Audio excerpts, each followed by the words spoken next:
call your dog's name. Once, twice, maybe a third time, in that slightly desperate voice we all pretend we don't use.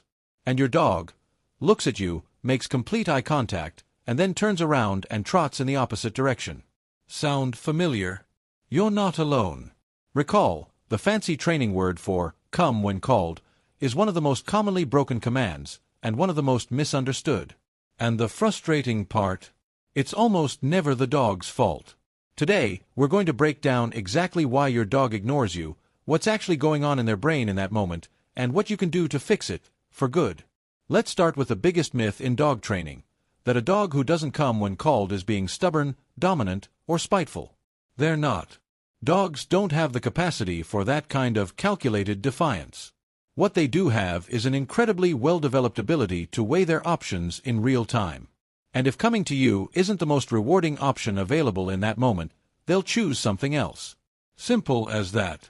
Here's the key principle that underlies everything we're going to talk about today.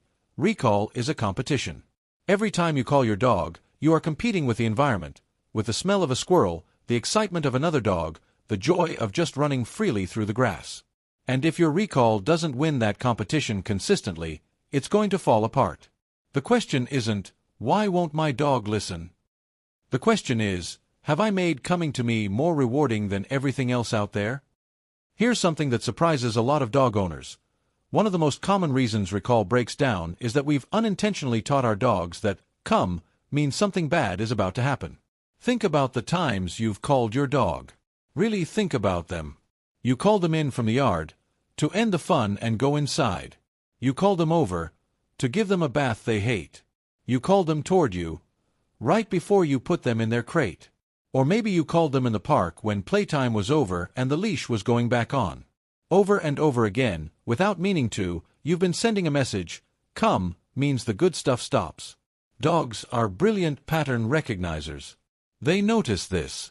And once they've built that association, that your recall cue predicts an ending, they start to hesitate, wander, or just flat out ignore you. This is called poisoning the cue. The word itself has lost its power, or worse, it's taken on negative meaning. And you can't fix a poisoned cue by repeating it more firmly. All you're doing is reinforcing the same negative pattern, just louder. Another major reason recall fails is that we don't practice it the way it needs to be practiced. Most people teach come in a low-distraction environment, inside the house, in a quiet yard, and then they expect it to hold up in a busy park full of dogs, smells, and movement. That's like learning to drive in an empty parking lot and then immediately merging onto a motorway at rush hour. Skills don't transfer automatically. They have to be built up gradually, across environments, with increasing levels of distraction. And here's the other practice mistake. We only call our dogs when we actually need them. That means by default, the recall cue is almost always associated with something significant, and often, something that ends their fun. We're essentially rehearsing the hardest version of the exercise without having done the easy versions first. Recall needs to be practiced constantly, casually, and rewarded generously, even when you don't need it. Especially when you don't need it, let's talk about rewards. Because this is where a lot of well-meaning dog owners go wrong. Not all rewards are created equal. Your dog might accept a dry biscuit inside the kitchen, but outside, in a park, with everything going on, that same biscuit is completely unimpressive. The reward has to match the difficulty of the environment. Think of it like wages. If someone asked you to do a really hard job in difficult conditions, you'd want to be paid well for it. If they offered you the same low pay they give for easy indoor tasks, you'd probably decline. Your dog works the same way. In high-distraction environments, you need high-value rewards. We're talking real meat, chicken, hot dog, cheese. Something your dog finds genuinely exciting, not just mildly acceptable. And beyond food, don't underestimate the power of you. Your energy, your voice, your enthusiasm. Some dogs are extremely socially motivated. For them, a wild, celebratory reaction from their owner, crouching down, happy voice, making a fuss, is the best reward in the world. Figure out what your dog truly values, and use that. Let's zoom in on the neuroscience for a moment, because understanding what's happening in your dog's brain makes all of this click into place. When a dog is in a highly stimulating environment, chasing a smell, engaged with another dog, on high alert, they're running on adrenaline and dopamine. Their arousal level is elevated. In that state, their ability to hear and process your cue is genuinely reduced. It's not that they're ignoring you. It's that the signal isn't getting through the noise. This is why repeating your cue over and over in a frustrated tone doesn't work.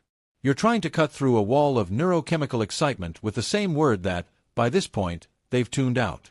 What does work is interrupting the arousal cycle, a sudden, novel sound, moving quickly in the opposite direction, making yourself unpredictable and exciting.